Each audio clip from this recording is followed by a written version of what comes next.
Hi നമസ്കാരം, ഞാൻ Sony Abhilash. ഭക്ഷണശാലയിലേക്ക് എല്ലാവർക്കും സ്വാഗതം. ഇന്നൊരു ഫ്രഞ്ച് ഫ്രൈസ് ഉണ്ടാക്കുന്നത് എങ്ങനെയെന്ന് നോക്കാം. കുട്ടികൾക്കൊക്കെ നമുക്ക് വീട്ടിൽ തന്നെ ഫ്രൈസ് ഉണ്ടാക്കി കൊടുക്കാം, പുറത്തുനിന്ന് വാങ്ങാൻ നിൽക്കണ്ട.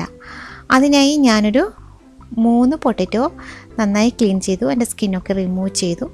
ഈ ഒരു ഷേപ്പിൽ കട്ട് ചെയ്ത് തണുത്ത വെള്ളത്തിലിട്ട് വച്ചിട്ടുണ്ട്. ഇത് നമുക്കൊന്ന് ബോയിൽ ചെയ്തെടുക്കാം. അതിനായി ഒരു പാത്രത്തിലേക്ക് വെള്ളം വെച്ചു. തിളച്ച് വന്നപ്പോഴേക്ക് പൊട്ടറ്റോ അതിനകത്തേക്ക് ഇട്ട് കൊടുക്കാം. പൊട്ടറ്റോ ഒരുപാട് കുക്കായി പോകരുത്. വെന്ത് കുഴഞ്ഞു പോയി കഴിഞ്ഞാൽ നമുക്ക് ഫ്രൈ ചെയ്തെടുക്കാൻ പറ്റില്ല. വെന്ത് പോയാൽ ഫ്രൈ ചെയ്തെടുക്കുമ്പോൾ അതിനൊരു നല്ലൊരു ക്രിസ്പി ആയിട്ടിരിക്കില്ല. അതുകൊണ്ട് തന്നെ ഒരു 1.5 മുതൽ 2 മിനിറ്റ്, 2 മിനിറ്റിന് അപ്പുറം പോകരുത്. ഞാനിപ്പോൾ ഒരു 1.5 മിനിറ്റ് ആകുമ്പോൾ തന്നെ, നല്ല തിളച്ച വെള്ളത്തിലേക്കാണ് ഇട്ടത്, അതുകൊണ്ട് ഒരു 1.5 മിനിറ്റ് ആകുമ്പോൾ തന്നെ നമുക്കിത് വാർത്ത് മാറ്റി വയ്ക്കാം. ഇപ്പോൾ ഒരു 1.5 മിനിറ്റ് ആയിട്ടുണ്ട്. പൊട്ടറ്റോസിൻ്റെ സ്റ്റാർച്ചൊക്കെ പോയി ഇതൊന്ന് വാർത്തെടുക്കാം. നമുക്ക് ഇങ്ങനെ ചെയ്യുമ്പോൾ പെട്ടെന്ന് ഫ്രൈ ചെയ്തെടുക്കാൻ പറ്റും. ഫ്രഷ് പൊട്ടറ്റോ അതുപോലെ കഴുകി ഓയിലിലേക്ക് ഇടുന്നതിനേക്കാളും ഞാനിത് വാർത്തെടുത്തു. ഇപ്പോൾ വെള്ളത്തിൻ്റെ അംശമൊന്നും ഒട്ടും തന്നെ ഇല്ല. ഇതിന് ഞാനൊരു പ്ലേറ്റിലേക്ക് മാറ്റുന്നു. ഇതിലേക്ക് ഇനി ഞാനിപ്പോൾ ഒരു അല്പം ഉപ്പും ചേർത്ത്, ഉപ്പും മുളക് പൊടി, ഒരു 1/4 ടീസ്പൂൺ മുളക് പൊടിയും ചേർക്കുന്നുണ്ട്. ഇപ്പോൾ തന്നെ ചേർക്കുന്നുണ്ട്. ഇത് കുക്ക് ചെയ്തതിന് ശേഷം ഉപ്പും മുളക് പൊടിയൊക്കെ ചേർത്ത് സെർവ് ചെയ്താലും മതി. പക്ഷേ ഇങ്ങനെ തേച്ച് വച്ചിരുന്നാൽ നമുക്കിതെല്ലാം നന്നായിട്ട് ഇതിൻ്റെ പീസസിൽ പിടിച്ചിട്ടുണ്ടാവും, ഉപ്പും എരിവും ഒക്കെ. 1 സ്പൂൺ ബട്ടർ കൂടി ചേർക്കുന്നുണ്ട്. ഇതെല്ലാം കൂടി നന്നായിട്ട് തിരുമ്മി പൊട്ടറ്റോയുടെ പീസസിലൊക്കെ പിടിക്കണം. ഇതിപ്പോൾ നന്നായിട്ട് മിക്സ് ചെയ്ത് ഞാനിതിപ്പോൾ ഒരു 2 പാക്കറ്റായിട്ട് മാറ്റി വയ്ക്കാം, അല്ലെങ്കിൽ 2 ടിന്നുകളിലാക്കി മാറ്റി വയ്ക്കാം.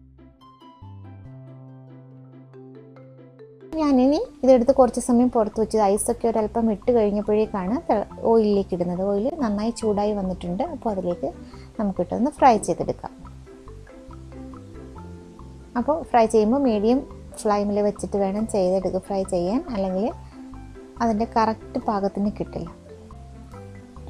അപ്പോൾ ഇത് കുട്ടികൾക്കൊക്കെ നല്ല ഇഷ്ടമാണ്. പക്ഷേ ഒരുപാടങ്ങ് കൊടുക്കാനൊന്നും ഞാൻ പറയുന്നില്ല. ഇടയ്ക്ക് വല്ലപ്പോഴും ഒക്കെ ഒന്ന് നമുക്ക് വീട്ടിൽ തന്നെ ഒന്ന് ഉണ്ടാക്കി കൊടുക്കാം. അതുപോലെ തന്നെ എരിവ് വേണ്ടെന്നുള്ളവർക്ക് മുളക് പൊടി ചേർക്കണ്ട, ലാസ്റ്റ് ഇട്ടാൽ മതി എന്നുണ്ടെങ്കിൽ അങ്ങനെ ചെയ്യാം. എങ്ങനെയായാലും നമുക്കിത് ഒന്ന് തയ്യാറാക്കി ഫ്രീസറിൽ സൂക്ഷിച്ച് വെച്ചിരുന്നാൽ, ഗസ്റ്റൊക്കെ ഉണ്ട്, അവരുടെ കൂടെ കുട്ടികളൊക്കെ ഉണ്ടെന്നുണ്ടെങ്കിൽ നമുക്ക് പെട്ടെന്ന് തന്നെ ഫ്രൈ ചെയ്ത് കൊടുക്കാനാകും. അപ്പോൾ നല്ല ഗോൾഡൻ നിറമായി വന്നിട്ടുണ്ട്.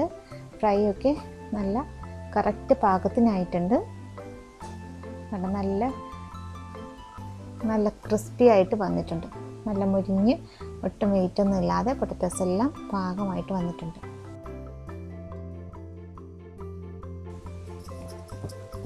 എല്ലാവരും ട്രൈ ചെയ്ത് നോക്കണം.